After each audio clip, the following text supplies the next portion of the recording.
오늘의 사건 반장입니다. 이틀간 모르는 여학생 3명을 연쇄 폭행한 남고생이 오늘 영장실질 심사를 받습니다. 밤 시간대 엘리베이터와 계단 등에서 범행을 저질렀는데 과거 성범죄 전력이 있는 것으로 알려졌습니다. 20대 남성이 내비게이션 목적지를 설정하겠다며 택시기사들의 휴대전화에 은행 어플을 몰래 설치한 뒤 돈을 빼갔습니다. 이 수법으로 17명의 택시기사가 1억 원 넘는 피해를 당했습니다.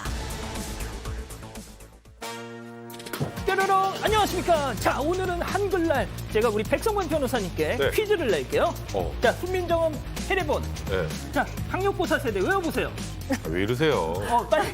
뭘. 나란 말씀이 뭐 그 얘기하신 거예요? 아니, 빨리, 거기까지만 할게요. 뭘.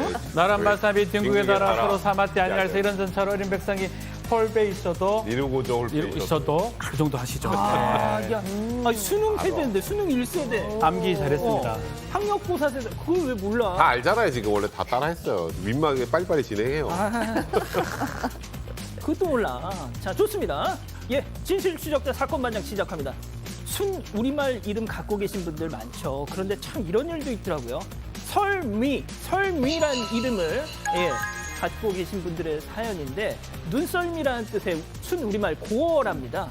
이게 87년 만들어진 한글 입력 방식을 쓰는 시스템에서는 글자로 인식이 안 된다고 해요. 아직도 일부 금융권 등에서는 과거 이 한글 입력 시스템을 그대로 쓰고 있어서 이 각종 불편을 감수하고 사신다는 거죠.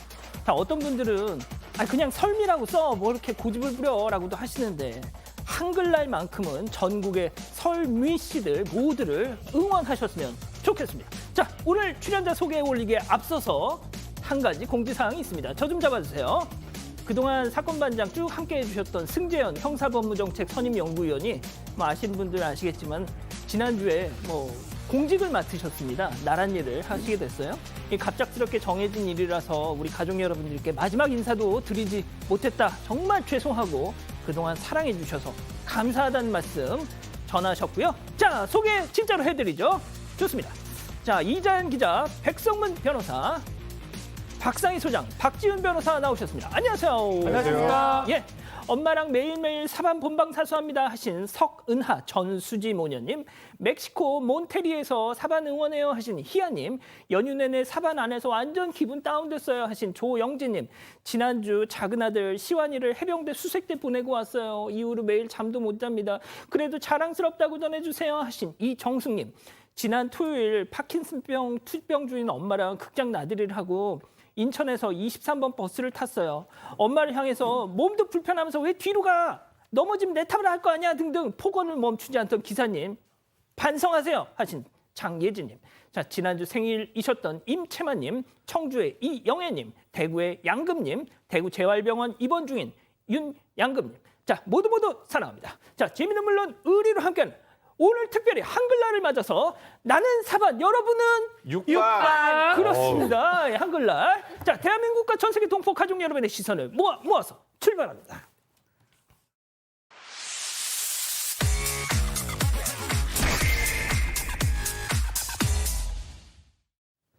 첫 번째 달려보죠. 차량 범퍼가 너덜너덜. 범퍼의 우리말은 뭘까요? 자, 가보죠. 영상으로 만나보시죠. 자, 하얀 차 주차된 차량 쾅 했습니다. 뒤에 전봇대에도 쾅. 저 범퍼 나간 거 보세요. 저거 억지로 저 골목길을 빠져나가는데 계속 지금 긁고 갑니다. 자, 사람이 쫓아오든 말든. 자, 근데 우연히 그때 지구대 앞을 딱 통과하는데 저 차 범퍼가 왜 저래? 경찰들 그 차를 추격합니다. 자, 좁은 골목으로 도주하면서 또 쾅! 저 왜 저래? 자, 결국 경찰에 검거가 되고 마는데요. 자동차를 놀이공원 범퍼카 마냥 몰고 있는 저 운전자, 딱 봐도 약 아니면 술 아니면 문면허 어떤 거? 네, 술이었습니다. 지난 8월 20일이고요. 경기 안양에서 벌어진 음주운전 사건입니다. 음주운전 차량이 몇 차례 차량과 전봇대에 부딪히고 도주하다가 우연히 지구대 앞을 지나가게 됐습니다. 이렇게 범퍼가 심하게 파손된 차량이 좀 이상하다 이렇게 생각한 경찰들이 쫓기 시작하니까 이 운전자는 차 세우라는 명령에도 불응하고 어린이 보호구역인데도 오히려 속도를 높여서 도망가기 시작을 합니다. 이런 와중에 어떤 차 한 대가 사고를 내고 도망치고 있다 이런 신고까지 들어옵니다. 이 경찰들은요, 우리가 쫓고 있는 저 차량이 신고 들어온 그 차량이다. 이렇게 판단을 하고 본격적으로 쫓기 시작을 했습니다. 좁은 골목길로 도주를 하면서 또다시 주차된 차량과 충돌을 했고 앞을 막은 경찰차까지 부딪히게 됐습니다. 아이고. 음주운전한 운전자는요 현행범 체포가 됐고요. 혈중 알코올 농도가 면허 취소 수준이었습니다. 순찰차 포함해서 차량 모두 9대 그리고 전봇대 2대를 파손했다고 합니다. 아이고, 자, 금융치료도 세게 받기를 바랍니다. 자, 다음 가보시죠. 어린아이 혼자 도로에 점점점입니다. 자, 보기만 해도 아찔했던 그 상황 만나보시죠. 차들이 쌩쌩 달리는 왕복 8차선 도로입니다. 자, 오른쪽에 주목해 주세요. 아이가 갑자기 후다다다다다다 지금 달려 후다다다다 안 돼. 야, 너 어디가? 너 어디가? 자, 이거 큰일 날 뻔. 자, 순간 아이를 발견한 불박차 빵빵빵빵 경적을 울리는데요. 아이는 남은 건널목을 마저 저렇게 건너갑니다. 자, 딱 봐도 아이가 정말 어려 보이는데 혼자 저 넓은 건널목을 그것도 무단횡단으로. 자, 일단 아이 탓을 할 건 아니고 보호자 어디 갔습니까? 그러니까요. 지금 보시면 아시겠지만 저 영상 좌우에 어디에도 저 아이의 보호자의 모습은 보이질 않습니다. 저희 개천절이에요. 10월 3일 오후 5시경이니까 환할 때인데 지금 왕복 8차선 도로입니다. 왕복 8차선 도로면 차들이 굉장히 쌩쌩 달리는 그런 곳인데 그나마 좀 다행인 건 저희가 제한속도 50km로 돼 있고 위에 저 카메라 보이시죠? 예, 저기 속도 위반 단속 예. 그 카메라가 있어서 차들이 그나마 좀 그나마. 서행하고 있었기 때문에 다행이었는데요.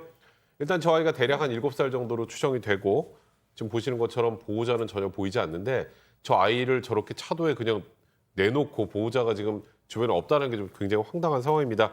일단 뭐 이 블랙박스 차량 운전자는 저 아이가 인근 뭐 유치원이나 혹은 인근 학교에 다닌 아이가 아닐까 이렇게 추정을 하고 있는데 많은 분들이 이거 아이 부모가 좀 아이 제대로 교육시켜야 된다. 이거 아이도 살고 지금 저 문제가 혹여라도 지금은 다행이지만 사고가 만약에 난다면 그 운행하는 차량 운전자는 어떻게 돼 있습니까? 그런 걸 좀 생각하셔서 저 아이 부모님 꼭 아이 교육 제대로 시켜야 될 것 같습니다. 좋습니다. 자, 다음 또 이어가죠. 기상천외한 환불 요청입니다. 자, 무슨 일이 있었던 걸까요? 사진으로 만나보시죠. 자, 음식을 배달했는데 젓가락을 넣지 않았다는 이유로 환불 요청. 사장님은 금방 10분 안에 갖다 드리겠습니다 했는데도 나 완전 기분 상했어, 밥맛 없어 하면서 환불 요청한 거예요. 자, 황당한 사장님, 그럼 환불해드리고요, 음식은 저희가 가져갈게요 했더니 손님 헐 회수하러 오면 완전 기분 나쁠 것 같은데요, 제가 음식 그냥 폐기할게요 라면서 거절을 했다는 겁니다. 자, 여기서 드는 합리적인 의구심, 도대체 왜 음식을 본인이 폐기한다고 하는 걸까요? 그 번거로운 음식물 쓰레기 처리를 설마 이미 뱃속에 폐기한 게 아닐까라는 궁금증이 듭니다. 네, 저도 그랬을 것 같아요. 드셨을 것 같습니다. 참 좀 그 주인께서 굉장히 속상하셨을 거예요. 잘 배달을 했습니다, 음식을. 그런데 그 매장으로 직접 전화하신 것도 아니고 배달업체 고객센터에 전화해서 젓가락이 안 왔어요, 음식 환불해 주세요라고 한 거예요. 그래서 이제 매장에 거기 전화했겠죠. 그러니까 급히 전화해서 제가 10분 만에 젓가락 가져가겠습니다라고 얘기를 했는데 아니요, 됐어요. 너무 기분이 나빠가지고 못 먹겠어요. 환불해 주세요. 이렇게 됐어요. 그래서 이 사장님께서는 좀 어쨌든 내가 잘못한 거니까 인정하겠다. 그래서 알겠습니다. 그럼 환불해 드리고 그럼 음식물 저희가 가지러 가겠습니다라고 얘기했더니 싫어요. 왜냐하면 대면하고 싶지 않고요. 어이구야. 막상 폐기하러 오면 기분 굉장히 나쁠 것 같습니다. 그냥 음식물은 제가 폐기하겠습니다라고 얘기를 한 거예요. 그래서 저희 모두가 합리적인 의심이 들잖아요. 이거는 진짜 폐기하셨을 것 같지 않잖아요. 그래서 이 주인께서도 내가 다 잘못한 건 알겠는데 음식을 폐기하겠다고 스스로 그러신 건 기분이 나쁘다라고 밝히셨습니다. 박 변호사님, 저럴 때 무슨 법적으로 뭐 어떻게 할 수 있는 방법 없을까요? 믿음이 안 가는데 확인할 수는 없을 것 같아요. 믿음이 안 가요. 다 안 믿어요. 알겠죠? 알겠습니다. 자, 다음 또 이어가죠. 매우 위험한 술버릇입니다. 자, 늦은 밤에 벌어진 황당한 상황 영상으로 만나보시죠. 한 남성이 다가가서 앞차문을 열려는데요. 택시 타려는 걸까요? 자, 그런데 이미 손님이 있는지 문은 잠긴 상태. 이거 왜 안 열려? 자, 계속 저렇게 열었다 놨다 막 합니다. 아이고 막 쿵쿵 치네 저거. 아이고 왜 쳐. 아이고 자 신호 바뀌고 이제 택시가 출발하려고 하는데도 계속 붙잡고 가지마 나 탈 거야 저런 거 해요. 자 이제 파란불로 바뀌었습니다. 택시 당연히 가겠죠. 자 그랬더니 이제 다음 차 불박차를 향해서 야 큰 대자로 가지마 넌 내 거야 하듯이 저렇게 합니다. 자 불박차는 이제 방향을 왼쪽으로 트는데도 그 길목을 또 쿵쿵 강시마냥 옆으로 저렇게 점프하면서 계속 길을 막습니다. 나 참, 야, 너 가 합니다. 불박차 가죠. 자, 갔을까요? 아닙니다. 다음 차를 향해서 또 길을 막습니다. 저 남자 블랙박스 차랑 나 잡아봐라 가니 나 피해봐라. 이게 뭐예요 이거 도대체? 상당히 위험합니다. 9월 21일 강남의 한 도로에서 있었던 일입니다. 시간은 오후 11시쯤 됐고요. 누가 보더라도 아주 정상적으로 보이지 않습니다. 술에 취한 남성이요. 택시를 지금 잡고 택시를 강제로 개방을 하려 하다가 택시 안에 승객이 있었어요. 당연히 안 열리겠죠. 안 열어주죠. 그러니까 사실은 막 행패를 부리다가 결국 끌려가는 모습까지 보였고요. 파란색으로 이제 변경이 되니까 그때는 이제 결국은 택시가 이제 출발하는 모습. 또 그 다음 차량에도 똑같은 일들을 반복하는 것 같습니다. 상당히 만취를 한 것 같아요. 본인이 무슨 행동을 하는지 정확하게 인지를 하고 있는지도 의문스러운데요. 이제 문제가 있어요. 저런 경우 저 사람을 치게 된다든지 아니면 추돌하게 됐을 때 어떤 일이 났을까 그 부분인데 네. 사실은 저렇게 되면 블랙박스 차량이나 아니면 찍는 차량이 문제가 발생할 여지가 있습니다. 이런. 그래서 저렇게 하면 안 되는데 어쨌든 간에 나 피해봐라 하면 피해야 돼요. 피해봐라 하면 치우면 안 됩니다.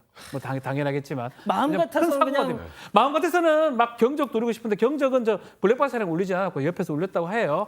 근데 마음 같아서는 그렇지만 그렇게 했을 때는 큰일 날 수가 있다고 말씀드리겠습니다. 그렇군요. 알겠습니다. 자, 다음 이어가죠. 신호 대기 중에 후루룩 짭짭입니다. 자, 마음 아픈 순간 우리 사방 가족분의 눈에 딱 포착이 됐다는데요. 만나보시죠. 자, 마을버스가 횡단보도 앞에 정차 중인데요. 그런데 버스기사 손에 들린 건 뜨끈한 컵라면. 자, 신호 대기 중에 잠시 저렇게 식사를 해결하고 있는 겁니다. 아이고야, 저 후루룩 하는 소리도 들리시죠? 자, 잠시 후 신호가 바뀌니까 저렇게 내려놓고 이제 출발을 합니다. 아이고, 저 진짜 좀 짠합니다, 이거. 예? 네, 이 제보자가 경기도에서 어젯밤 11시 반쯤에 마을버스에 탔다고 합니다. 그런데 버스 내부에서 뭔가 후 부는 소리와 함께 뭘 먹는 듯한 소리가 났다는 거죠. 그래서 봤더니 저렇게 버스 기사가 신호 대기 중에 컵라면을 먹고 있었던 겁니다. 이 제보자는 회차지 바로 다음에 있는 정거장에서 탔다고 합니다. 그래서 회차지에 있는 휴게 공간에서 아마 라면을 가지고 탑승을 하신 것 같다. 버스 기사가 대기 중에 컵라면 한 입 먹고 신호 한번 쳐다보고 이 신호가 바뀌면 내려놓고 주행하다가 다시 신호 걸리면 먹고 이걸 반복했다고 하는데 이 마을버스가 이렇게 열악한가 의문이 들면서 마음이 좋지 않았다고 전했습니다. 제보자가 이 사진을 온라인 커뮤니티에도 올렸습니다. 그랬더니 전현직 마을버스 기사들이 댓글을 많이 남겼는데 이 저 역시도 휴게 시간에 밥 먹을지 화장실 다녀올지 잠깐 쉴지 하나만 선택해야 한다. 아이고야. 이런 댓글도 있었고요. 저 때도 저녁 식사 시간 자체가 없었다. 이런 댓글도 있긴 했습니다. 하지만 이와는 별개로 운행 중에 뜨거운 라면 먹는 거 좀 안전상 문제가 있을 것 같다. 안타까운 것과는 별개로 이렇게 운행 중에 식사를 하는 건 안 된다. 이런 의견도 있었습니다. 자, 지금 이 기자가 소개해 준 것처럼 백 변호사님, 저도 약간 양가 감정이 든단 말이죠. 그러니까 지금 말씀하셨던 것처럼 운전할 때 컵라면 먹으면 당연히 위험하겠죠. 뭐 그에 대해서는 아마 똑같은 생각을 하고 계실 텐데 이제 그 전 단계로 왜 저 시간에 그러니까 지금 신호대기 중에 라면을 먹을 수밖에 없는지를 원초적으로 생각해야 되는 게 맞지 않을까 싶어요. 그러니까 워낙 이제 촉박한 운행 시간 때문에 지금 보시는 것처럼 식사도 제대로 할 시간이 없는 상황이라면 그러면 저 운전 기사분의 처우도 처우지만 시민의 안전은 누가 담보를 합니까? 그래서 이건 반드시 마을버스 운수 종사자들에 대한 처우 개선은 좀 필수적이라고 보이는데 최소한 밥 먹을 시간이 있어야 되지 않겠습니까? 그러니까요. 근데 그러다 보니까 이제 지난 9월에 경기도 의회에서 마을버스 운수 종사자 처우 개선 조례안이 지금 논의가 되고 있다고 하는데 사실 이런 거는 좀 빨리 좀 추진이 돼야 될 것 같아요. 그러니까 제가 늘 말씀드리지만 이분의 처우 개선이 결국은 사회 안전까지 담보할 수 있기 때문에 이거는 정말 다른 것보다 좀 우선해서 논의를 좀 해봐야 될 것 같습니다. 자, 그런데 뭐 저희가 짠한 것과는 별개로 그렇다고 저 행동이 뭐 용인이 된다 이런 뜻은 아닙니다. 뭐 왜냐면 저희들 우리 일반 승객들 뭐 커피 들고 타는 것도 버스에서 못 타게 하잖아요. 그런데 저렇게 뜨거운 컵라면을 기사님이 저렇게 드신다는 것도 약간 좀 부적절해 보입니다. 자, 다음 사연으로 가보죠. 아슬아슬 애국자 남편입니다.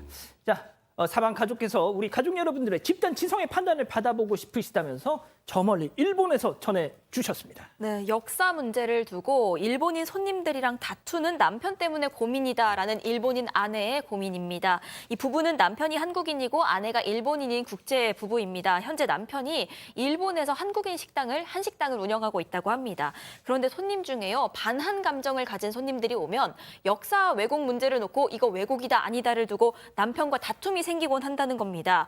이 대체적으로는 남편이 참고 넘어가는 경우가 많긴 한데 가끔씩 이렇게 다른 손님 있는 곳에서도 다툼까지 벌어지게 돼서 다른 손님까지 불편하게 되는 그런 상황이 펼쳐진다고 하는데 일본인 아내는 남편한테 2살 된 딸이 있지 않냐, 딸 생각해서라도 좀 참아라, 아이는 키워야 되지 않겠냐, 가게 영업하려면 참아라 이렇게 달래고 있다고 합니다. 하지만 한국인인 남편은 역사 왜곡은 안 된다, 역사 모르면 미래도 없다라면서 강경하게 나온다고 하는데 이 아내는 가게 영업과 아이 또 가정을 위해서 이 옳고 그른 걸 떠나서요, 남편이 좀 참아야 한다고 생각하는 입장입니다. 이렇게 손님과 다투는 남편 어떻게 해야 할지 고민이라면서 사연 보내주셨습니다. 그렇군요. 자, 기다리고 기다리셨던 여러분의 손을 들어 시간, 유튜브 JTBC 뉴스 채널과 사건 반장 독립 채널에서 7천여 분의 가족 여러분 함께하고 계신데요. 우리 가족 여러분들 채팅창에 OX로 함께 참여해 보시죠. 먼저 아내입니다. 오빠, 소문 오빠 제발 쳤도. 소문 오빠 애국자인 거 잘 알아. 그래도 오客様는 왕이야. 손님이랑 싸우는 사초가 어딨어. 우리 지훈이 생각했어. 그놈의 성질을 좀 죽여. 밥은 먹고 살아야지. 어찌든 구다사이요 동그라미. 이 구도 좋습니다, 예, 다음은 남편이에요. 여보, 하루까짱. 내가 비록 일본 땅에서 밥은 먹고 살지만 내 앞에서 대놓고 독도를 타케시마라고 하는데 그걸 내가 어떻게 참아? 내가 만약에 모른 척하면 오히려 저 사람들 날 더 우습게 보고 욕해요. 그럴 수는 없지. 역사를 잊은 민족에게 미래는 없는 법. 난 그렇게 못해, X. 자, 박 변호사님. 이거는 뭐 사실은 누가 옳고 그름의 얘기는 사실 아닙니다. 그렇지만 이 남편 역사의식이 되게 좋고 아이를 아마 이 아내분은 아이를 생각하는 거 오히려 아이를 생각하면 제대로 된 역사 얘기를 해야 될 것 같아요. 또 아내도 이렇게 내는 거 보면 아내가 일본인이잖아요. 본인 일본인임에도 불구하고 잘못된 얘기인 걸 아는 것 같아요. 일본 입장에서. 그렇기 때문에 아마 이 부분 남편이 말이 맞는데 손님들한테 하는 게 뭐가 문제냐 이걸 지금 얘기를 하는 것 같아요.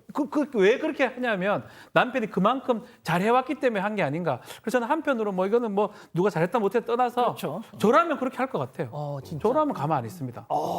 이 사장님과 똑같이 사조랑 똑같이 할 거예요. 사죠. 자, 소장님.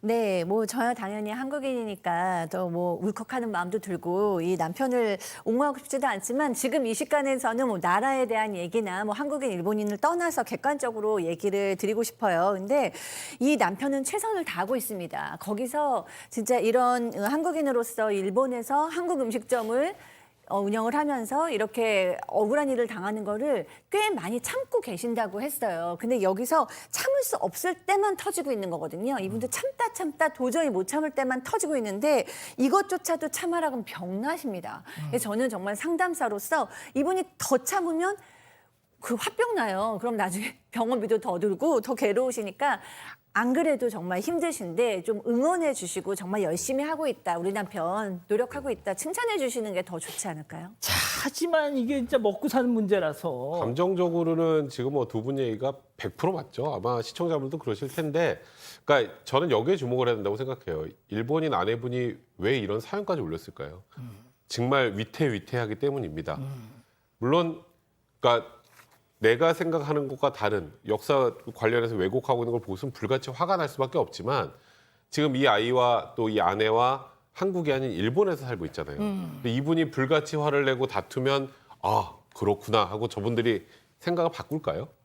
그런 걸 생각한다면 일단은 가족을 지키는 게 우선이고 저는 이 역사의식을 이 태어난 아이에게 잘 알려주는 것 이게 가장 중요하지 않을까 싶습니다. 이 기자는요? 영업도 영업인데 그러다가 괜히 좀 싸움 나서 뭐 어느 정도 언어가 되시는지 모르겠습니다만 일본에서 뭐 하다못해 뭐 폭력 사태라도 벌어지면 어떡할까 하는 걱정이 될 것 같아서 제가 아내여도 남편을 좀 말리고 싶을 것 같습니다. 네, 가족 여러분들도 굉장히 많은 의견 주셨는데요. 일단 데스티니님, 와 이건 아빠가 좋아 엄마가 좋아급이다 하셨고요. 박구릉님, 장사하려면 참아야죠. 아기도 있는데 그늘님, 일본에서 장사할 거면 어쩔 수 없죠 하셨지만 노준님은 남편분 화이팅입니다 하셨고요. 이미미님, 저도 해외 동포인데요. 역사 문제 나와서 직장에서 싸웠습니다. 아이고야. 필동님, 혐한인데 애초에 왜 한식을 먹으러 오나요? 거기부터 이상합니다. 하셨습니다. 그러네요. 좋습니다. 사건반장 제보 메일과 카카오톡 사건반장 제보 채널 우리 가족 여러분들의 사연을 기다리고 있습니다. 자, 울화통이 치밀어 올라서 연락을 했다 하신 오은옥님 보고 계십니까? 어머님이 15년째 한 재래시장에서 반찬 가게를 하신다고요? 자, 그런데 맞은편 건물 주인과 불미스러운 일이 과거에 있었다는 겁니다. 그 이후로 쭉 맞은편 이 건물 주인은 보란 듯이 반찬 가게를 거기다 내주고 있다. 그런 식으로 보복을 하더라는 거죠. 하지만 어머님의 반찬 가게 워낙 정말 좋아서 끄떡이 없었고 몇 번의 이제 이 손바뀜 끝에 순댓국집이 최근에 들어와가지고 이렇게 그냥 잘 마무리되나 싶었는데 며칠 전 순댓국집도 나갔다는 겁니다. 세상에. 자, 보세요. 자, 그 빈 건물 사진인데 잘 보시면 반찬 가게만 내놓은 반찬 가게 추천. 그 상대방 건물주가 저렇게 써 붙였다는 겁니다. 참, 은옥님 어머님은 이 일 때문에 너무너무 스트레스를 받아서 힘드시다고 하시네요.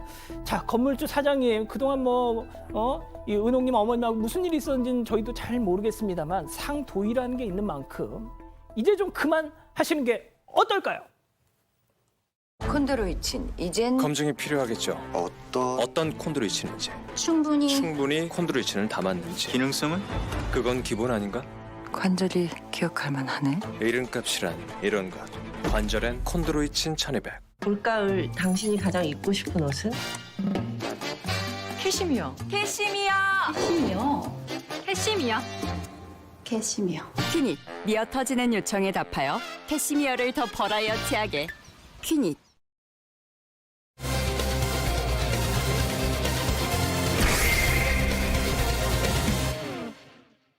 이틀간 모르는 여학생 3명을 연쇄 폭행한 남고생이 오늘 영장실질 심사를 받습니다. 밤 시간대 엘리베이터와 계단 등에서 범행을 저질렀는데 과거 성범죄 전력이 있는 것으로 알려졌습니다. 이 남고생의 범행을 짚어봅니다.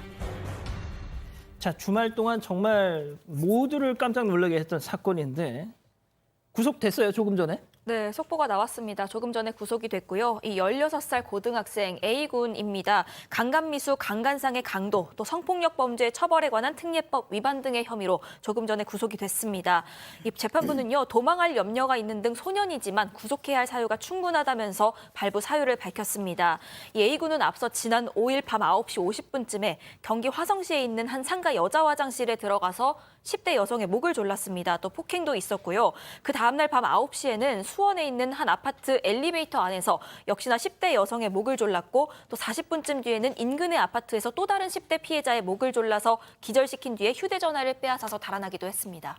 근데 이게 당초에 주말 이 사이에 이 속보가 떴을 때 연쇄 폭행이라고 했단 말이죠. 근데 지금 얘기 들어보면 강간미수, 강간상해 이게 무슨 얘기예요?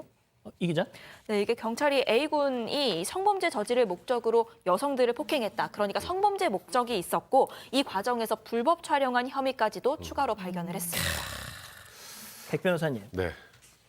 진짜 제가 이 주말 사이에 그 연합뉴스 그 속보를 보고 연쇄 이게 딱 뜨길래 진짜 심장이 철렁 내려앉았었어요. 그리고 너무 이게 통상적으로 폭행이나 이런 범죄가 저질러지지 않는 장소 좀 엘리베이터나 그냥 화장실 같은 데서 이런 일이 벌어졌다고 하고 그리고 이게 지금 이틀 연속이잖아요. 예. 첫날은 1명, 그다음에 10월 6일 둘째 날은 2명입니다. 그리고 그 다음 날 낮에 검거가 됐지만 만약에 검거가 되지 않았다면 어떻게 됐을까요? 아유. 저희가 생각하기도 끔찍한데 아마도 그날 밤에도 또 다른 피해자를 물색하면서 저렇게 여성들에게 공격을 가했을 것 같은데요. 지금 마지막 날, 그러니까 아까 10월 6일 날 밤 마지막 피해자 같은 경우 목을 졸라서 기절시키고 휴대폰을 들고 이제 달아나게 된 겁니다. 그러니까 사실 수원 내에서도 지금 난리가 났죠. 그러니까 경찰 내에서도. 그래서 가용 인원을 총동원해서 CCTV 분석을 해서 다음 날 오후에 PC방에 있던 저 A군을 붙잡았는데 조금 전에 이 기자 말씀하셨던 것처럼 더 놀라운 건 이 아이의 나이가 16살이라는 겁니다. 세상에 그 짓을 하고 태연자약하게 저렇게 PC방에 앉아서 게임하는 거 보세요. 첫 번째 사건 체크포인트 짚어보죠. 수원판 부산 돌려차기. 지금 당장 우리 가족 여러분들도 이거 어디서 많이 본 사건 같아요. 지금 그 부산 돌려차기 사건을 얘기하고 계시는데 그렇죠. 이 부산 돌려차기 사건, 생명부지 여성을 따라가서 성폭행을 시도하려고 했던 사건이죠. 또 의왕의 엘리베이터 이 사건도 있습니다. 맞아요. 폭행 사건도 비슷합니다. 20대 남성인데 성범죄의 목적으로 폭행을 했던 그런 사건인데 이런 사건들하고 유사한 거 아니냐라고 지금 얘기가 되고 있는데요. 경찰 조사에 따르면 이미 이 피의자 성범죄 전력도 있습니다. 16세임에도 불구하지만 이미 성범죄 전력이 있고 또 여학생만 피해자로 대상을 좀 한 범죄인 만큼 성범죄의 목적이 크다고 지금 보고 있고요. 또 지금 말했던 어떤 돌려차기 사건이라든지 모방 범죄 가능성도 있기 때문에 일단은 폭행한 동기가 뭔지 이유가 뭔지 조사를 하고 있는 걸로 알려져 있습니다. 자, 이게 그 가해자가 미성년자다 보니까 뭐 얼굴 가리는 건 기본이고요. 저희가 A군이라고 하고 있습니다. 뭐 성씨조차도 지금 저희가 공개를 할 수가 없습니다. 참, 그 어리다는 게 이렇게 참 그 가해자들 입장에선 이점이 많습니다. 자, 소장님, 네. 이 피해자들 말이죠. 네. 이제 앞으로 평생을 살면서 엘리베이터 혼자 못 탑니다. 네, 그렇습니다. 이 정도 되면 정말 이제 이 뭐 외상후 스트레스 장애 일어날 법하죠. 왜냐하면은 저도 이 사건을 듣고 너무 깜짝 놀란 것이 일단은 10대라는 거에 놀랐고 연쇄적으로 지금 이틀 내내 여러 명의 여학생들을 대상을 물색해서 그 정도는 목을 졸라서 기절을 시켰습니다. 그리고 지금 나왔듯이 성범죄를 또 저지르려고 했고 불법 촬영도 했고 미성년자가 저지른 잘못이라고 보기에 너무 강력하기 때문에 사실 저도 깜짝 놀랐고 이 사람을 가해자 그냥 두면 분명히 사건이 일어나겠구나. 그리고 지금 타겟으로 한 게 다 또래 여학생들이잖아요.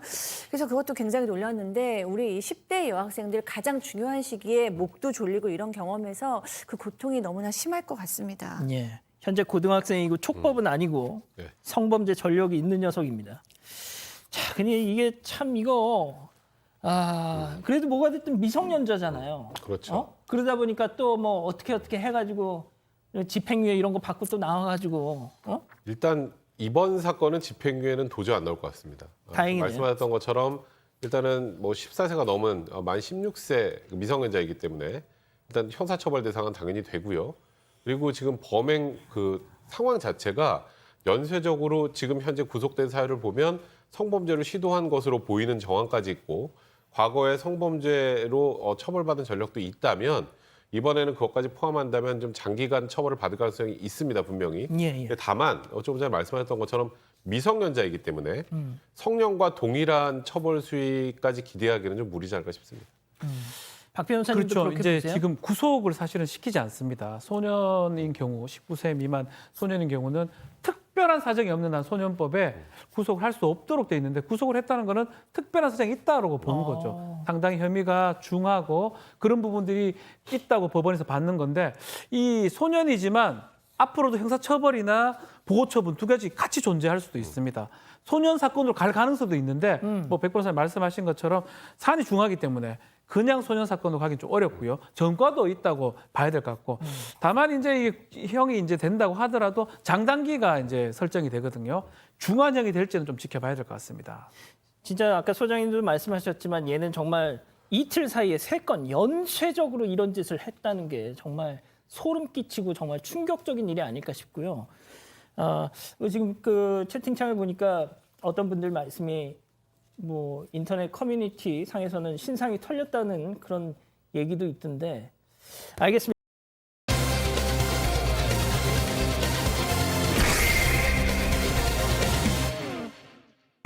20대 남성이 내비게이션 목적지를 설정하겠다며 택시기사들의 휴대전화에 은행 어플을 몰래 설치한 뒤 돈을 빼갔습니다. 이 수법으로 17명의 택시기사가 1억 원 넘는 피해를 당했습니다. 사건의 전말을 알아봅니다. 자, 일단 이 택시기사를 상대로 한 사기 범죄인데요. 이 뭐 굳이 택시기사뿐만 아니라 어르신들 좀 유념해서 이 사건 좀 들어보셨으면 좋겠습니다. 자, 한 남성을 만나면서부터 벌어진 사건이에요. 네, 맞습니다. 지난 8월에서 9월 사이에 통장에서 돈이 빠져나갔다 이런 신고가 다소 접수가 됐는데 현재까지 확인된 피해자들은 모두 17명 택시기사고요. 피해 금액이 1억 500만 원에 달하고 있습니다. 이들은 모두 택시기사라는 공통점 외에도 경기도와 인천 등에서 택시를 운영하고 있고요. 한 가지 또 중요한 공통점이 있었습니다. 사건 발생 시기에 심야 시간에 한 20대 남성을 손님으로 태웠다라는 점이었습니다. 이 기사들에 따르면 이 남성이 주로 계좌이체를 통해서 택시비를 지불하겠다 이렇게 얘기를 했다고 하고 또 이런저런 핑계를 대면서 반드시 이 기사들의 휴대전화를 빌려갔다는 겁니다. 자, 이 남성 손님 택시 기사들에게 똑같은 말과 똑같은 행동을 반복했습니다. 체크포인트 짚어보죠. 택시비보다 많이 송금을. 자, 백 변호사님. 네, 일단 피해자인 70대 택시기사분의 진술에 따르면 일단 인천에서 강남까지 6만 원이라고 이제 알려줬다고 해요. 심야니까. 그러니까 20대 남성이 그럼 제가 지금 택시비가 없으니까 계좌이체 해드릴게요. 하고 계좌이체 제 실수했네요. 16만 원을 보냈어요. 실제로 16만 원을 보냅니다. 그러면 이제 그 돈을 받아야 되잖아요. 택시기사분이 돈이 당장 없으니까 ATM기를 가서 내가 그럼 인출해가지고 주는 걸로. 그렇죠. 그래서 인출하려고 이제 비밀번호를 누를 때 이 남성은 뒤에서 이 비밀번호를 주시하고 보고 있었던 겁니다. 어깨 너머를 보고 있었군요. 그러니까 돈을 많이 보내고 ATM으로 인출을 유도하고 그 뒤에서 현금을 인출하는 과정을 지켜보는 게 20대 남성의 계략이었던 겁니다. 자, 그런데 이 많은 돈을 고작 저거 하나로만 빼낼 수는 없잖아요. 네, 그렇죠. 일단 통장 비밀번호를 뒤에서 이렇게 보면서 안 건 기본이고요. 그다음에 이제 택시에 tab니다. 그러면서 뭐라 그러냐면은 기사님 저 목적지를 좀 바꿔야 될 것 같아요라고 얘기를 해요. 갑자기 이제 목적지를 바꿔야 된다 그러니까 기사님 제가 내비게이션 그 주소 적어드릴게요. 그리고 휴대폰을 잠깐만 주시겠어요? 합니다. 그 휴대폰을 주잖아요. 그러니까 이제 이 내비게이션의 주소를 찍는 것 같이 하는데 15분이나 휴대폰을 갖고 있는 거예요. 그래서 기사님께서 아니 젊은 사람이 무슨 그렇게 오래 걸리냐 그렇죠. 오라고 얘기를 했어요. 그랬더니 이제 그때 네네네 이러면서 이제 휴대폰을 돌려줬어요. 그리고 이제 기사님께서 목적지까지 남성을 내려줬는데 조금 있다가 이 남성이 내린 후에 1,500만 원이 빠져나간 것을 확인하게 됩니다. 어떻게 한 거냐, 저거. 자, 이 사람이 머리를 좀 많이 쓴 것 같습니다. 두 가지 행태를 했죠. 돈을 이제 뽑을 때 뒤에 가서 전화 보면서 비밀번호, 통장 비밀번호를 받던 부분하고 중간에 지금 내가 직접 내비게이션 하겠다라고 해서 이 기사님 전화기를 갖고 와요. 휴대전화를 갖고 와서 입력하는 척하면서 본인이 입력하지 않고 왜 안 되지 이러면서 은행 앱을 다운받아서 입력을 합니다. 왜 안 되지? 안 되지 하면서 은행 무슨 은행 다운을 받은 다음에 나중에 이 비밀번호 받던 거 현금 일출에 받잖아요. 그것을 이용해 가지고 자신의 대포 통장에 예약 송금 기능을 통해서 얼마씩 예약 송금을 해놓습니다. 500만 원씩 이렇게 17명한테 1억 500만 원 피해를 입혔습니다. 그러니까 그 자리에서 바로 송금을 해버리면 걸리니까요. 나니까 예약 송금 한참 뒤에 송금이 되게끔 그 예약을 걸어놨던 거군요. 자, 그런데 이 수법이 먹힌 이유가 또 있었다면서요? 네, 그러니까 이 사람이 진짜 연구를 많이 했어요. 이 머리로 좋은 일을 좀 했어야 되는데 밤에만 심야에만 이런 일을 저지르면서 이 타겟으로 한 기사님들은 60대, 70대 이런 이제 모바일이나 모바일 앱에 좀 능숙하지는 않으시는 이제 어르신들이었습니다. 그래서 지금 얘기한 이런 앱을 까는 방법도 했는데 예를 들어서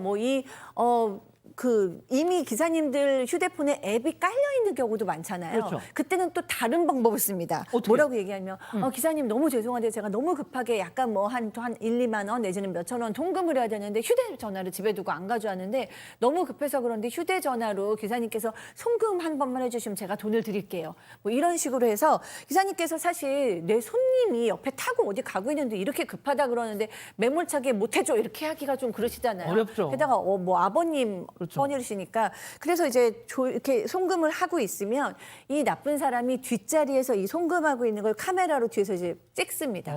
그러면 거기에 비밀번호 나오죠. 다 나오잖아요. 그럼 그 찍은 동영상을 집에 가서 또 자기가 해보는 거예요. 이런 식으로 이렇게 수법이 이렇게 복잡했습니다. 자, 또 다른 추가 피해자 없을까요?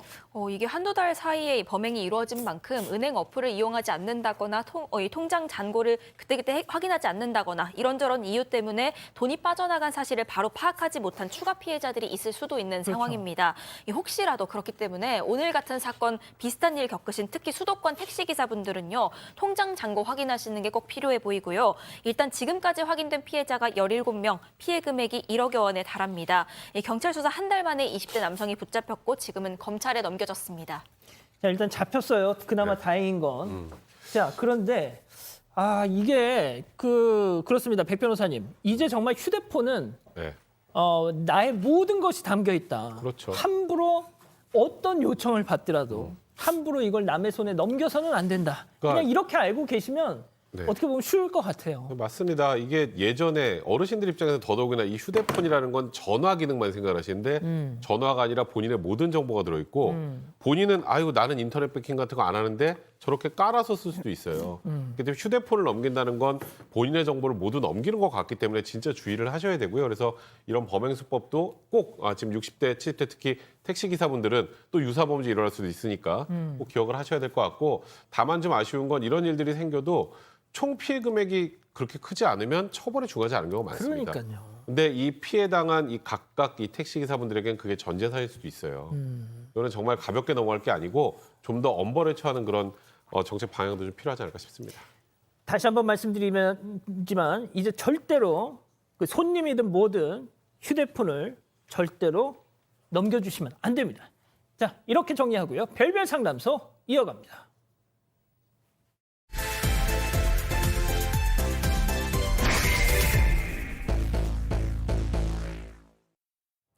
결혼 5년 차 두 아이의 아빠인 강 씨는 최근 둘째가 태어나면서 지평수를 늘려 이사를 했습니다. 그런데 빈 방을 바라보던 아내가 갑자기 처형 이야기를 꺼내기 시작합니다. 우리 언니가 이혼해서 갈 데가 없으니까 조카랑 같이 이 집에 들이면 안 되겠냐 물었다는 건데요. 하지만 그렇게 되면 옷 입는 것부터 씻는 것까지 불편한 건 물론이고 장애를 가지고 있는 처형의 딸까지 감당할 자신이 없었다는 강 씨. 나에겐 남이나 다름없는 처형을 집에 들일 수는 없다. 거절을 했더니 아내는 서운하다면서 며칠째 대화조차 거부하고 있다고 합니다. 객식구를 드리겠다는 아내, 어떻게 해야 말릴 수 있을까요? 자, 오늘 이 사연 실제 사연 저희가 이제 당사자 특정 등을 이유로 각색했다는 점 먼저 좀 말씀드릴게요. 자, 어느 날 갑자기 우리 언니, 그러니까 제 남편 입장에서는 처형이겠죠. 처형이 집에 들어와서 아이까지 데려와서 살겠다. 이거를 제안하는 아내. 저는 반대입니다. 이건 말도 안 되는 소리예요. 강 씨도 좀 힘들다고 합니다. 사연자인 강 씨는 40대 초반이고요. 현재 두 아이를 키우고 있는 아빠입니다. 아내랑은 결혼 5년 차인데 결혼할 때 강 씨 부모님의 도움을 받아서 대출 없이 집을 얻었는데요. 그렇다고 해서 부부가 굉장히 여유가 넘치는 건 아닙니다. 맞벌이지만 두 사람 소득이 큰 편이 아니기 때문에 빠듯하게 좀 살았다고 합니다. 하지만 두 사람 사이만큼은 굉장히 돈독했습니다. 두 아이 잘 키우면서 별 문제도 없이 잘 지냈는데 딱 하나 힘든 게 있었다면 시도 때도 없이 찾아오는 처가 식구들이었다고 합니다. 이미 결론 나왔어요, 채팅창은. 더 이상 방송할 것도 없습니다. 근데 일단은 지금 그 사연 전 과정부터 좀 힘들어요. 지금 이 처가 식구들이 장인어른, 장모님 그리고 처형 한 명 이렇게 있는데 조금 전에 얘기했던 것처럼 이 처형이 이제 아이를 하나 키우고 있었고 초등학교 입학한 딸 한 명입니다. 근데 또 근처에 살아요, 다. 아하, 이런. 그래서 한 번은 이제 이 강 씨가 이제 업무량이 좀 많아서 좀 늦게 퇴근을 했습니다. 근데 딱 문을 여는데 집이 막 왁자지껄 난리가 난 거예요. 안 돼. 이게 뭐지? 급하게 딱 들어가니까 저기 딱 사파에 나오는 것처럼 술판이 벌어졌습니다.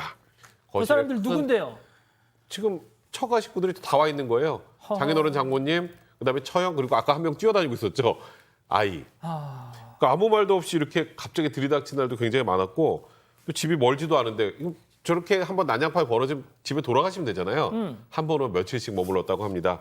특히 처형은 이제 문제가 얼마 전에 남편하고 이혼을 했는데 그 뒤로부터는 장인어른 장모님이 오지 않아도 저렇게 처조카를 데리고 이 집에 자주 들렀다고 합니다.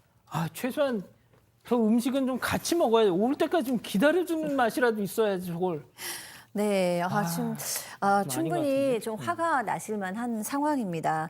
왜냐하면은 이 강 씨 입장에서는 이제 들어가면서부터 힘들죠. 왜냐하면 일 열심히 하고 들어오면 좀 집에서 쉬고 싶잖아요. 근데 주말에도 오고 공휴일에도 오고 평일에도 오고 또 뭐 장인 장모님 안 오실 땐 처형이라도 와 있고 막 이런 상황이 되니까 쉴 수가 없는 거예요. 그런데다가 여기 강 씨네 아기가 둘째가 지금 돌밖에 지나질 않았대요. 그러니까 너무 어리니까 계속해서 뭐 어르신들이 와도 지금 도와주시는 게 아니라 도리어 이 장모님께서는 강서방 쉬어라고 얘기를 하지만 쉴 수가 없는 거죠. 아기는 어리지. 계속해서 뭐 장인어른 술 드시면 거기 술 좀 상대도 해드려야 되고 아이고야. 그러다가 이제 또 뻗으시면 이부자리 깔아드려야 되고 그리고 또 아내는 남편한테 미안해하거나 눈치를 보는 게 아니라 도리어 남편한테 좀 눈치를 주는 이렇게 뭔가 좀 쉬려고 하면 당신이 좀 챙겨드려라 이런 식으로 눈치를 주는 그렇게 일수였다고 합니다. 박 변호사님 이해 네. 감당이 되십니까? 박 변호사님이라면? 안 되죠. 저도 뭐 처형도 있긴 한데 안 되는 계세요? 안 되는 얘기인데 자 둘째 이제 태어나고 이제 문제가 좀 생겼어요. 원래 집이 한 30평대인데 40평대로 이사를 가면서 문제가 좀 됩니다. 집안 정리를 좀 하면서 집이 이제 40평대 훨씬 크지요. 큰 집이 되니까 방도 4개고 아내가 이런 얘기를 합니다. 아 언니도 왔으면 좋겠다. 집도 넓고 거실도 넓으니까 우리 언니 얼마 전에 이혼해서 갈 데도 없는데 이 방에 좀 살면 얼마나 좋겠노라고 얘기를 했어요. 대구 분이신 아니에요. 거죠? 죄송합니다. 얼마나 좋을까 이렇게 살면 안 될까 이렇게 얘기를 했습니다. 그래서 이때만 해도 남편 입장에서는 농담처럼 들렸죠. 왜냐하면 뭐 맨날 안 살아도 같이 오기도 하고 대수롭게 계속 이렇게 대수롭지 않게 넘겼는데. 계속 반복해서 이 얘기를 계속 반복해서 합니다. 약간 가스라이팅 분위기인데요? 예, 무섭습니다. 이거는 아니죠. 네, 그런데 이 처형이 또 초등학교에 갓 입학한 딸이 있습니다. 그런데 이 딸이 자폐를 가지고 있는데 이 처형이 결혼 생활 내내 남편이랑 다툼도 잦았던 데다가 이렇게 자폐 가진 아이를 5포트에서 키우기에 경제적으로도 넉넉하지 않았다고 합니다. 결국 잦은 마찰 때문에 이혼을 결정을 했는데 결혼 뒤에 이 처형은 쭉 전업주부로만 지내왔기 때문에 지금도 일을 안 하고 있는 상태입니다. 강 씨 입장에서는 생활 자체가 불편한 건 물론이고 강 씨도 2 아이가 있잖아요. 그 2 아이 건사하기도 힘든 입장인데 자폐를 가진 처조카까지 함께 케어하기도 쉽지가 않다는 입장입니다. 무엇보다도 처형이 집에 들어와서 살게 되면 일을 안 하기 때문에 그 생활비까지 강 씨 부부가 다 부담해야 하는 상황이기도 합니다. 아니 생활비도 안 내려오는 거예요, 그럼? 전업주부니까 그렇겠죠. 돈을 버는 게 없으면. 야, 소장님, 근데 이제 저희 사건반장 PD 중에도 그러니까 처제하고 같이 사는 친구가 있어요. 네. 근데 그 친구 얘기를 들어보니까 하여튼 특히 샤워할 때 네. 너무 불편하다는 거예요. 그럼요. 그 아내의 입장에서는 친언니지만 남편 입장에서는 사실 아내 언니일 뿐이지 어떻게 보면 남인데. 남입니다. 네, 게다가 이제 남녀 이제 성별도 다른 상태에서 같이 샤워도 해야 되고 이런 거 사실 너무 불편하고 남편은 집에 와서 좀 쉬고 싶고요. 그리고 여기도 지금 너무 어린아이가 둘이 있잖아요. 그러니까 현실적이지 못하고 좀 상식적이지 못하다. 그 마음 자체는 측음지심도 일어나고 언니를 생각하는 예쁜 마음이시겠지만은 샤워하는 사실 네 현실적으로 이거 가정에 분란이 일어납니다. 그리고 지금 이제 이 처형의 아이가 자폐가 있다고 했는데 사실 이제 이 자폐가 있을 경우에 굉장히 손이 많이 가는데 엄마나 아빠로서는 마땅히 그 자폐인 아이를 가장 잘 돌보고 교육도 시켜야 되지만 사실은 이모까지도 그걸 커버해 줄 수 있다고 하지만 이모부가 보기에는 사실 좀 무리가 되거든요. 이런 모든 것들이 사실 좀 현실적이지 못하다라는 그런 걸 우기고 계시다는 생각이 듭니다. 자, 여기서 궁금한 거. 네, 여동생 집이 아니라 그렇죠. 자기 엄마 아빠 그 친정 가면 되잖아, 친정. 맞아요. 지금 강 씨도 똑같이 그렇게 생각을 했던 것 같습니다. 근데 이분 참 착하신 것 같아요. 누가요? 지금 이 제보자 강 씨. 너무 또 이게 무조건 안 돼 이러기도 좀 힘드니까 대안을 제시하면서 저 장인어른 장모님 댁 가서 좀 지내면 되지 않을까 이러니까 아내가 뭐라 그러는 거예요. 아니 좀 우리 언니가 이혼할 때 우리 집에서 얼마나 반대가 심했는데 그래서 거의 그 뒤로 대면 서로 만나지도 않는데 그 집에서 언니가 살면 그게 되겠냐? 아, 그건 자기들 사정이지. 그렇죠. 제가 그 얘기를 하고 싶었어요. 그러니까 그리고 또 지금 그렇죠. 처형이 나가서 일도 한다고 자기는 이제 앞으로 일할 생각도 갖고 있다 그러면 그럼 아이가 혼자 집에 있으니까 그럼 이 아이를 잠깐 시설에 좀 그때는 그 시간에는 맡기는 게 어떠냐 이렇게 하니까 아니 그럼 당신 애 같으면 지금 우리 시설에 맡기겠어? 이게 불같이 화를 냈다는 겁니다 아내가. 내 애가 아닌데. 근데 또 이 처형도 이 지금 강 씨 눈치를 보면서 적절히 오지는 못하지만 어떻게든 이 집으로 들어오고 싶어하는 마음. 그러니까 지금 강 씨 입장에서 정말 사면 초과인 상황입니다.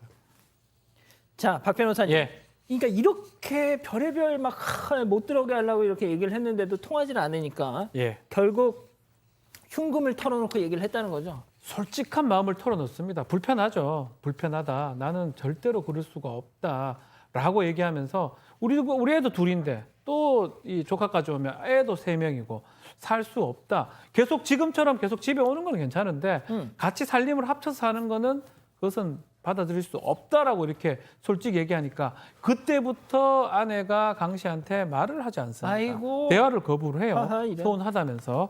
그래서 어쩔 수 없이 대화 한 번씩 할 때마다 하는 말은 그거예요. 우리 자매 간의 우정이 얼마나 좋은데 어떻게 우리 조카하고 언니가 잘못한 게 뭐가 있냐고 라고 얘기를 하면서 계속 저런 얘기를 하니까 남편 강 씨는 스트레스를 많이 받았고요. 이 주변에서는 이혼 얘기까지 좀 권유를 하나 봐요. 아이고야. 근데 이제 다른 건 문제가 없습니다. 다른 건 잘하고 있기 때문에 처형하고 이 조카 문제 빼고는 괜찮거든요. 딱 그것만. 이것만 문제입니다. 그래서 고민을 하고 있습니다. 그렇군요. 알겠습니다. 그러면 이쯤에서 별별 상담소 오늘의 궁금증 짚어보죠.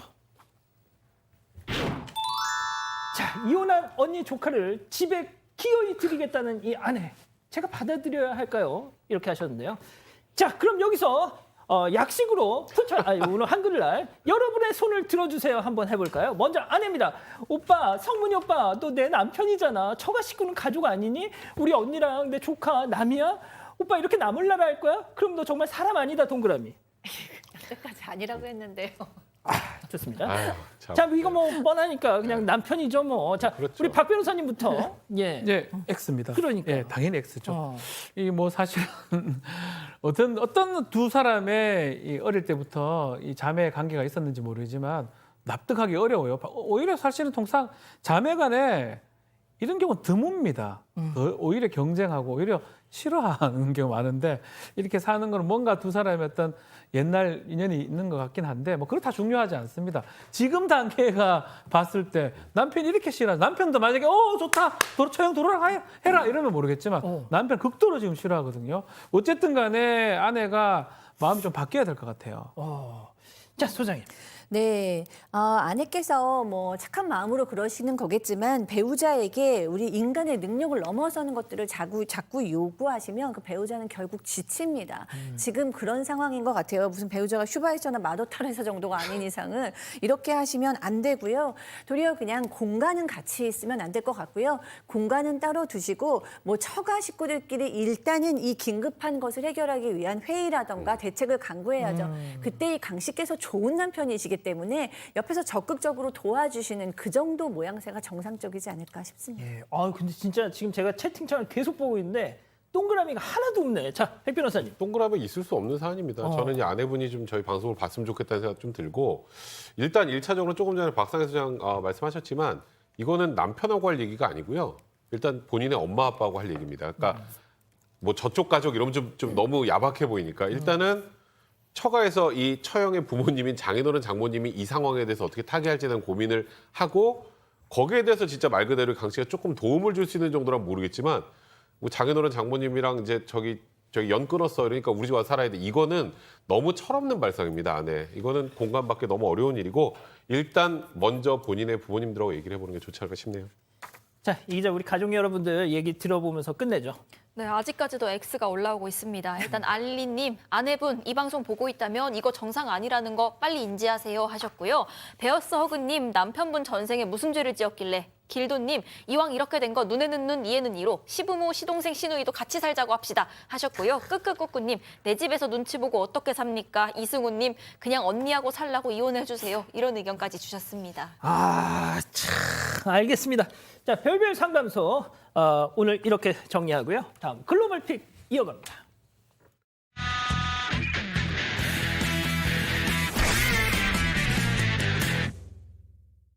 자, 첫 번째 미국으로 가보시죠. 네, 늦은 밤 두 남녀가 벤치에 앉아 있습니다. 그리고 그 앞으로 후드를 뒤집어 쓴 남성이 쓱 지나갑니다. 두 남녀도 일어나서 걷기 시작하는데 앞서가던 아까 그 남성 갑자기 길에 세워져 있던 스쿠터를 발로 마구 차기 시작합니다. 이를 본 남성이 일단 말려보는데요. 화가 잔뜩 난 이 남성은 이번엔 말리던 남성에게 뭘 보냐면서 고함을 치고 다가갑니다. 아, 저럴 때 그냥 피하는 게 상책인데. 네, 하지만 남성의 위협은 더 거세졌습니다. 얼굴을 때리는 건 물론이고요. 의자에 부딪혀서 저렇게 얼굴을 때리더니 의자에 부딪혀서 넘어지니까 주머니에 있던 흉기를 꺼내서 잔혹하게 공격을 시작했습니다. 공격당한 남성은 길거리에 쓰러졌고 손에 흉기를 쥔 남성은 이번엔 여성에게 위협을 가하고 그렇게 현장을 떠났습니다. 아, 여성분은 안 다쳤어요. 네, 여성은 남성의 상태를 살펴보는데 어떤 움직임도 보이질 않습니다. 급히 병원으로 옮겨졌지만 안타깝게도 이 남성은 끝내 숨지고 말았습니다. 그리고 이 남성의 죽음은 뉴욕 브루클린 일대에 큰 충격을 줬는데 사망한 남성은 이 일대에서 아주 유명한 시민활동가였기 때문입니다. 이 지역을 더 나은 방향으로 바꾸려고 애쓰던 30대 청년의 안타까운 죽음에 추모 집회까지 열리면서 많은 사람이 눈물을 흘렸다고 합니다. 남성을 끔찍하게 살해한 용의자는요, 정신불안증을 앓던 18세 소년이었습니다. 사건 이틀 뒤에 자택에서 체포돼서 살인 혐의로 기소가 됐습니다. 하긴 저런 상황에서 하지 말라고 말릴 수 있는 사람이 시민 역시 시민운동가니까 그랬던 모양인데. 아이고 참. 알겠습니다. 다음은 태국으로 가보시죠. 네, 도로를 달리던 오토바이가 덜컹 하면서 높게 왜 튕깁니다. 왜 저래? 운전자는 어떻게든 중심을 잡아보려고 팔을 요리조리 디뎌보는데 네, 결국 중앙분리대에 쿵 부딪혀버리고 말았습니다. 이를 목격한 뒷차 운전자는 황급히 내려서요, 오토바이에 깔린 운전자부터 살피는 모습입니다. 저 왜 그냥 쿵 했죠? 이 사고가 난 도로를 보시면요, 매끄러워야 할 아스팔트가 움푹 파여 있습니다. 도로 파임, 일명 포트홀로 도로 위에 지뢰라고 불릴 정도로 아주 맞아요. 위험한 현상입니다. 위험 표시 하나 없이 방치가 됐던 겁니다. 그리고 이 포트홀 때문에 매일같이 출퇴근하면서 이곳을 지나던 오토바이 운전자가 봉변을 당하고 말았던 겁니다. 저도 저런 경우가 있습니다. 네, 담당 기관은요, 이렇게 사람 다치고 나서야 뒤늦게 급한 대로 판자 깔고 또 도로를 메꾸기 시작했습니다. 당국은 운전자 치료비는 물론이고 오토바이 수리비까지 모두 배상해주겠다고 약속을 했다고 합니다. 자, 다음은 영국으로 가보시죠. 네, 택배 기사가 갓길에 차를 세워놓고 배송을 위해 인도 위에 잠시 서 있는 모습입니다. 자, 때마침 인도 위로 자전거를 탄 남성이 달려오고 이를 본 택배 기사는 지나갈 수 있게 네, 저렇게 자리를 내줍니다. 비켜주네요. 그런데요, 금방 지나갔던 자전거에 탄 남성이 전속력으로 택배 기사를 향해 돌진합니다. 네, 그리고 택배 기사 바로 코앞에서 저렇게 철퍼덕 꼬꾸라져 버리는데요. 꽤 아플 텐데도 이 남성 쓰러진 자전거를 챙기며 택배 기사와 말다툼을 벌입니다. 뭐예요? 자전거에 탄 남성이 좁은 틈을 지나갈 때 택배 기사와 벌인 설전 때문이었는데요. 일단 어떤 내용인지 들어보시죠.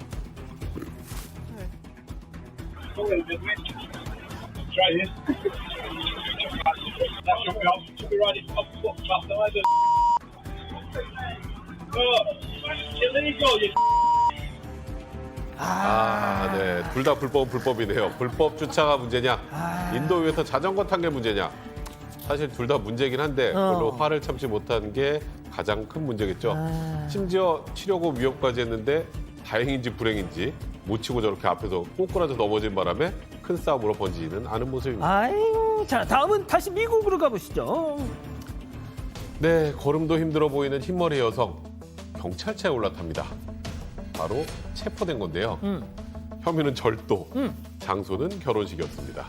결혼식에서 뭘요? 네, 결혼식에 초대받지 않은 여성, 근처에서 열린 결혼식장에 불쑥 찾아 들어갑니다. 그리고 이곳저곳 사방을 돌아다니는데 신부방에 있는 케이크를 먹는 건 기본, 심지어 지갑에까지 손을 대 현금을 훔쳤다고 합니다. 그런데 그 모습을 신부의 여동생이 딱 포착했습니다. 봤어. 네, 결국 그렇게 체포가 되나 했는데 더 충격적인 사실이 밝혀졌습니다. 뭐요? 이 여성 알고 보니 일명 신부도둑이라는 별칭이 있을 정도로 유명한 결혼식장 철도범이었던 겁니다. 여성의 범죄 활동지는 무려 3개 준하됐고요. 2019년부터 지금까지 최소 12건 넘는 결혼식장에서 축의금, 답례품, 상품권 노리는 그야말로 프로 절도범이었습니다. 동서양이 똑같네요. 그렇습니다. 심지어 2021년에는 또 다른 결혼식에서 우리 돈 140만 원 훔쳐 징역 5년을 선고받았는데요. 가석방 중에 또 같은 범죄를 저지른 것이라고 합니다. 자, 마지막 픽 주인공 동물입니다. 필리핀으로 가보시죠. 네, 배고파서 밥 먹으려는 순간 누군가가 밥을 못 먹게 하면 어떠실 것 같으세요? 열받죠. 열받죠? 이 짜증나고 화나는 일이 닭과 강아지 사이에서도 벌어졌습니다. 강아지가 사료를 먹으려고 혀를 낼름 내미는데 그때마다 닭이 부리로 사료 그릇을 밉니다. 당황한 강아지는 그만하라는 듯이 닭을 슬쩍 쳐다보지만요. 태연하게 사료 그릇을 더 멀리 밀어버립니다. 이런. 강아지는 그 순간을 놓치지 않고 사료 그릇에 코를 박고 먹어보려고 하는데 닭도 만만치가 않죠. 또 그릇을 부리로 콕콕 쪼아대는 모습입니다. 강아지는 일어나서 자리를 벗어나면서 결국 항복 선언을 하는데 아이고. 이 사료는 닭의 차지가 되어버렸습니다. 성격 너무 온순하다. 네, 강아지는 사료를 한 알도 못 먹었습니다. 억울하고 서럽다면서 주인을 빤히 쳐다봅니다.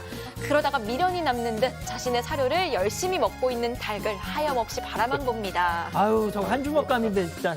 아유, 저거 진짜. 아유, 그렇습니다. 자, 사랑하는 사건 반장 가족 여러분, 행복한 밤 보내시고요. 저희는 내일도 별이 6개 반, 사반 6반 저녁 6시 반에 다시 옵니다. 안녕히 계십시오.